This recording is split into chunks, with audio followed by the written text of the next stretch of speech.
ए जू जू जू 10 रुपए सवारी, 10 रुपए सवारी, मलाड मलाड मलाड, कहाँ जाओगे कहाँ जाओ भैया, आ जाओ जगह खाली है भैया, आ जाओ भैया भैया आ जाओ, मामा मम्मा गोद में ले लेना, बच्चा गोद में ले लेगा, कोई सवारी नहीं लगेगा।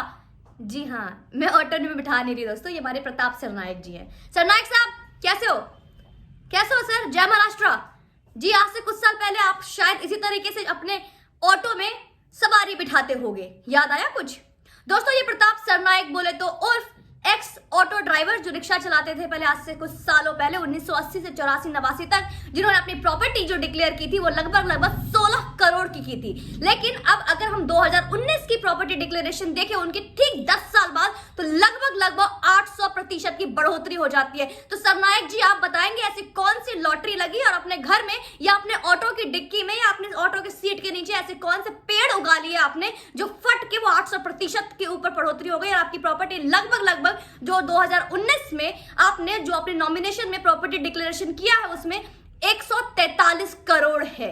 सुनकर थोड़ा आश्चर्य लग रहा होगा दोस्तों, लेकिन यही सच्चाई है। लेकिन ये वो प्रॉपर्टीज है जो सर ने हमें दिखाया, ये हमारे सर जो हमें शो कर रहे हैं। जस्ट थिंक, जो प्रॉपर्टी जिन्होंने दिखाया ही नहीं है, जिसको अभी तक बताया ही नहीं गया, क्योंकि बहुत सारे ऐसी प्रॉपर्टीज है, जैसे हमारे उद्धव जी की प्रॉपर्टी देख लीजिए, कहीं भी किसी भी हलफनामे में ये चीजें सामने ही नहीं आई है कि उद्धव जी ने अनवय नायक के परिवार से कोई प्रॉपर्टी भी खरीदी है। वो प्रॉपर्टी इसी तरह बहुत सारी ऐसी प्रॉपर्टीज हैं जो ये लोग शो नहीं करते। तो जिस तरीके से आपने देखा कि बीते 2 दिन पहले ईडी ने छापा मारा 10 ठिकानों पे और लगभग 175 करोड़ के प्रॉपर्टीज 10 अलग जगह से चीजें सामने आई। इतना ही नहीं, इनके बेटे, इनके सुपुत्र साहब मिस्टर विहंग को भी पकड़ा गया पूछताछ के बाद। और आज ईडी की अलग एक कार्यवाही होती है और उसमें इनके बहुत करीब दोस्त हैं अमित चंदोक जी से पूछताछ हुई है। लगभग 12 घंटे की पूछताछ के बाद उनको भी गिरफ्तार कर लिया गया है। और इनका गिरफ्तारी सिर्फ ऐसा ही नहीं है कि यूं ही कर लिया गया दोस्तों। 2014 में ये सिक्योरिटी एजेंसीज में भी रिश्वत का काम करते थे। और इतना ही नहीं, सिक्योरिटी एजेंसी जिसको कि हमारे सरनायक साहब जहां पे ईडी को 7 करोड़ का बताते हैं रिश्वत, 7 करोड़ का पूरा डिक्लेरेशन बताते हैं, वो भी चीजें बढ़कर लगभग 35 करोड़ तक आ चुकी है। तो शुरू से ही घोटाला चलता आ रहा है, शुरू से ही चीजें उधर से उधर चल रही है। तो आज देख लीजिए उद्धव जी, आज देख लीजिए संजय राउत जी कहते हैं अगर कोई मेरे सरकार के एक भी प्यादे को लेकर अगर किसी ने उंगली उठाई, मतलब कोई मेरे एमएलए और विधायक के ऊपर एक भी उंगली उठी, तो मैं बीजेपी को छोड़ूंगा नहीं। आज बीजेपी का क्या लेना देना है? ईडी एक सेपरेट एजेंसी है, एनसीबी एक सेपरेट एजेंसी है, सीबीआई एक सेपरेट एजेंसी है। लेकिन जहां पे याद होगा आपको, जब पुलिस कार्यवाही कर रही थी तो यही संजय राउत जी और उद्धव जी हमें सिखाते नजर आ रहे थे कि पुलिस एक सेपरेट काम है, पुलिस को अभिव्यक्ति की आजादी मिलनी चाहिए, पुलिस के काम में कोई रोक टोक नहीं होना चाहिए। उस टाइम बीजेपी पे निशाना नहीं साधा जा रहा था। वहीं आज जब बीजेपी की चीजें सामने आ रही है, ईडी जब काम कर रही है, एनसीबी जब काम कर रही है, ये लोग जब उल्टा काम कर रहे थे अर्नब गोस्वामी पे तो बहुत अच्छा लग रहा था इन लोगों को। अब उल्टा जब इन्हीं के गोदी में आके चीजें पड़ गई है, उल्टा इनके ऊपर बात आ गई है, इनके ऊपर गाज गिर रहा है, तो बुरा लग रहा है। और इतना नहीं, सत्ता इनका है। हमारे सरनायक जी ने खुद को अपने आप को क्वारंटीन कर लिया कि भाई कोरोना हो गया है। कोरोना का तो थोड़ा फॉर्मूला महाराष्ट्र का समझ में ही नहीं आता है। जब बिहार से सुशांत सिंह राजपूत के जांच के लिए कोई ऑफिसर चलकर सीधा मुंबई आता है तो उसको बोला जाता है क्वारंटीन करो, और क्वारंटीन कर भी लिया जाता है, क्योंकि वो बिहार से सुशांत सिंह के केस की सुनवाई करने आ रहे थे, केस की खोजबीन करने आ रहे थे। वहीं पे राजदीप सरदेसाई दिल्ली से मुंबई चल के जाता है रिया चक्रवर्ती के इलाज के लिए, क्योंकि मैं उसको इलाज ही कहूंगी, क्योंकि रिया चक्रवर्ती के साथ जिस तरीके की चीजें हुई हैं वो आप सबने देखा है। तो उसके लिए क्वारंटाइन पॉलिसी नहीं होती, उसके लिए कोई कोरोना पॉलिसी नहीं होती। और आज जहां ईडी ने समन जारी किया प्रताप सरनायक के नाम पर, उसने खुद को क्वारंटीन कर लिया कि मुझे कोरोना हो गया, लेकिन वापस से सेकंड समन भी जारी हो गया है दोस्तों, और उसके नाम पर वापस से ईडी काम कर रही है। लेकिन यहाँ पे सीधा निशाना साधा जा रहा है बीजेपी को कि बीजेपी ने हमारे ऊपर जबरदस्ती टारगेट किया है, मुझे जबरदस्ती पर्सनल किया जा रहा है, पर्सनली लिया जा रहा है, मेरे सरकार को गिराने की कोशिश की जा रही है। मुझे ये समझ में नहीं आता कोई भी एजेंसी, चाहे वो एनसीबी हो, चाहे वो ईडी हो, ये सरकार को गिराने के लिए जिम्मेदार कैसे है? अगर सिर्फ एकमात्र ईडी जैसी एजेंसी सरकार को गिराने के लिए जिम्मेदार हो सकती थी तो बीजेपी के लिए इतना मुश्किल नहीं होता। रैली करते ही क्यों हमारे प्रधानमंत्री जाके राजस्थान में ईडी का कहीं ना कहीं बैठा देते मुख्यमंत्री के खिलाफ। हमारे कांग्रेस के वहां मुख्यमंत्री बैठे हुए हैं, कहीं ना कहीं कुछ चीजें तो निकल निकल गई जाती।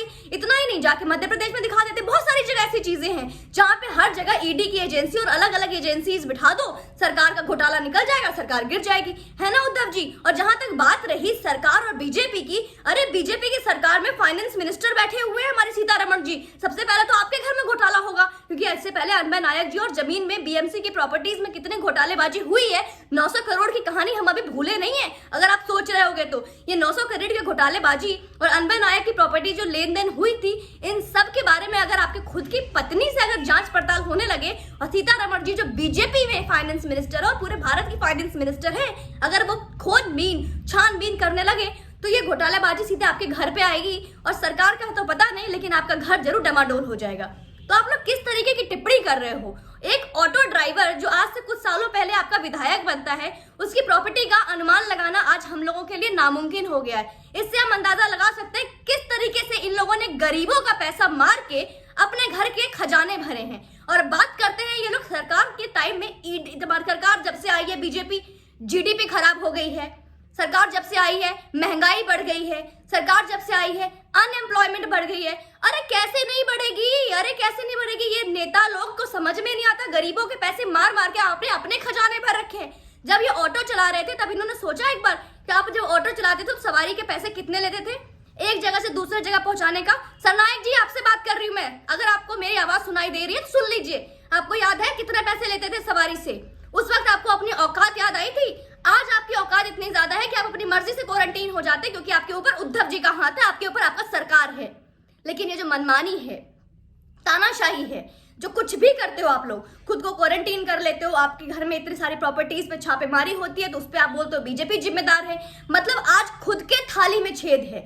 और ये वही प्रताप सरनायक जी दोस्तों, इनके प्रताप सरनायक थोड़े ऊंचे विचार रखते हैं, ये बहुत प्रखर नेता माने जाते हैं, इनका बोलबाला बहुत ज्यादा होता है, हर चीज में इन्होंने कमेंट किया है। इतना ही नहीं, सिर्फ अगर आपको याद होगा कुछ टाइम पहले ये बिग बॉस में भी एक युवा एक पर्सन आए थे जिन्होंने अपने आप को मराठी बोलने से इनकार किया था। उस पे भी इन्होंने बोला था कि अरे मराठी कैसे नहीं बोला तुमने, मराठी तो तुम्हें बोलना पड़ेगा।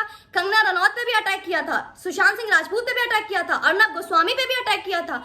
मतलब हर वक्त ये बहुत बढ़ चढ़ के इन्होंने अपना बोलबाला रखा और बीजेपी के खिलाफ षड्यंत्र रचने में और बोलने में हमेशा से आगे रहे हैं। लेकिन ये सारे लोग भूल गए हैं, ये धीरे धीरे करके जो आप लोकतंत्र की हत्या करते जा रहे हो, न्यायालय आपसे ऊपर है, संविधान आपसे ऊपर है, ये बहुत बड़ी गलतफहमी है। आज आपकी सरकार है तो आपकी मनमानी चल रही है, जितना खजाना भरना है भर लो।